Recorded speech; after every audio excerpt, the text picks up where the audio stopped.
Hello everyone and welcome back to another video. Yesterday, the Xfinity Super Bowl commercial titled Jurassic Park Works was released. The 2-minute commercial sees Sam Neill, Laura Dern, and Jeff Goldblum reprise their roles as Alan Grant, Ellie Sattler, and Ian Malcolm for the first time since Jurassic World Dominion in 2022, and the ad is set during the events of the 1993 film in an alternate version of events. So they released 3 videos. One is the short 30-second ad that'll be shown during the pregame of the Super Bowl on February 8th, and the other is the full 2-minute ad that will be shown during the actual game. The final video is a behind-the-scenes look. So we're going to break down all 3 videos and then look at an article that was released about the ad. So first it opens up in a VHS tape style with the background from the John Hammond tour video from the film. Remember the Hello John video? It also credits Dr. John Hammond as a producer of the ad with a release date of June 11th, 1993, the exact date of the release of the original film. The ad is mostly made up of clips from the film talking about how you can have a great vacation at Jurassic Park. It has a clip of a family in front of a hadrosaur skeleton, a cool look at the Gallimimus Valley with a path going through it, and an aerial view of the park with some Brachiosaurus in the background. At the end, it shows a URL of visitjurassicpark.com. That just brings you to the Xfinity website with a fun Jurassic Park page advertising the park as powered by Xfinity. It's mostly just parts from the ad, but it has a fun section where it says advanced security that blocks threats of any size, with an image not shown in any of the ads with some sliders for gates such as the Velociraptor Gate, T-Rex Gate, Dilophosaurus Gate, Park Entrance, Visitor Center, and Pool Gate, which may be a reference to the gate to the lagoon that allowed the Mosasaurus to escape in Jurassic World Fallen Kingdom. That's all for the pregame ad. Now let's go check out the full national Super Bowl commercial. The beginning of the ad is the start of the T-Rex breakout after Dennis Nedry shut down all the fences with the White Rabbit object.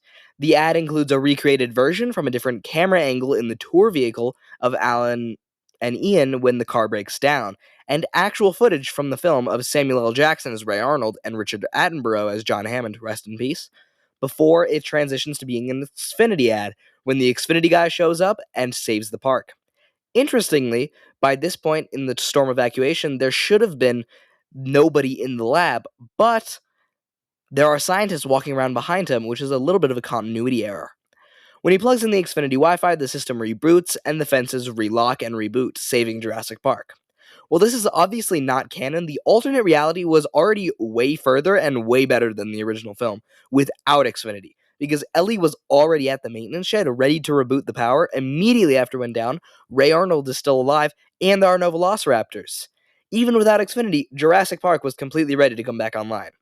Later, we see a beautiful resort area with the Jurassic logo in a waterfall pool that looks so awesome, and it reminds me of the hotel area concept art from Jurassic Park Survival, which is still hopefully coming out this year. I think that this would be awesome to see in that game. If they could make this awesome area canon, that would be really cool.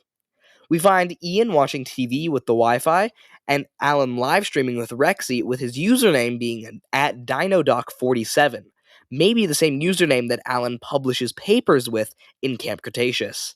Ellie is running with the Gallimimus on the Jurassic Park running trail that we saw a small glimpse of in the pregame ad. We see Alan riding a Triceratops ride called Triceratops Trail, if I'm reading that sign correctly, and it's much like the Egg Spinner ride that's at Jurassic World. Finally, we see the Xfinity guy get an Xfinity van where Dilophosaurus is, just like Dennis Nedry with the Jeep, but Xfinity guy escapes unlike Nedry. While obviously all these details and theories are not canon, this is just a really fun non-canon ad. That's it for the actual Super Bowl ad itself. Now let's check out the behind-the-scenes video and talk about some of the problems with this ad. We start off with a line that I already have a problem with.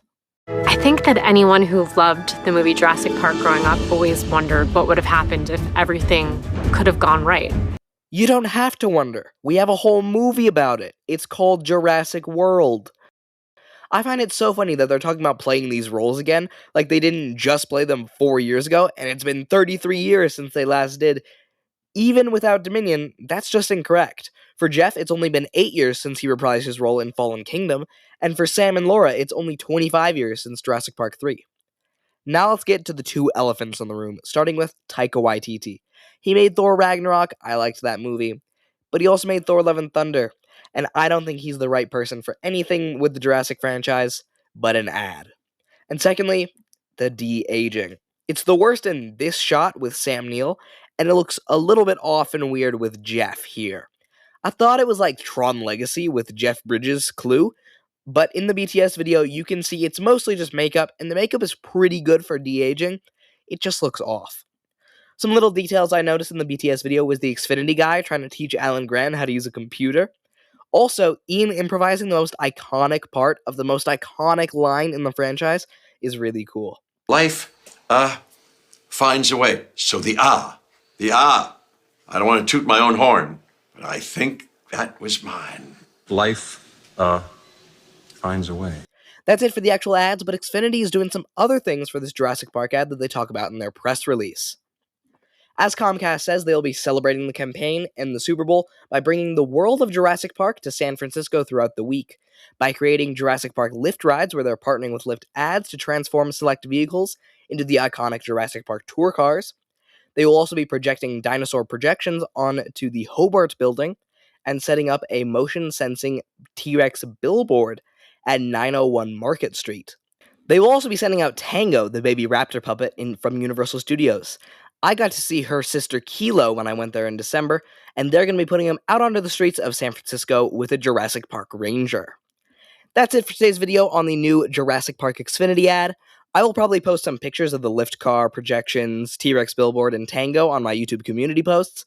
But thank you so much for watching. Be sure to like, subscribe, and hit the bell notification so you'll be all up to date with all the Jurassic franchise news. Thanks for watching. Goodbye.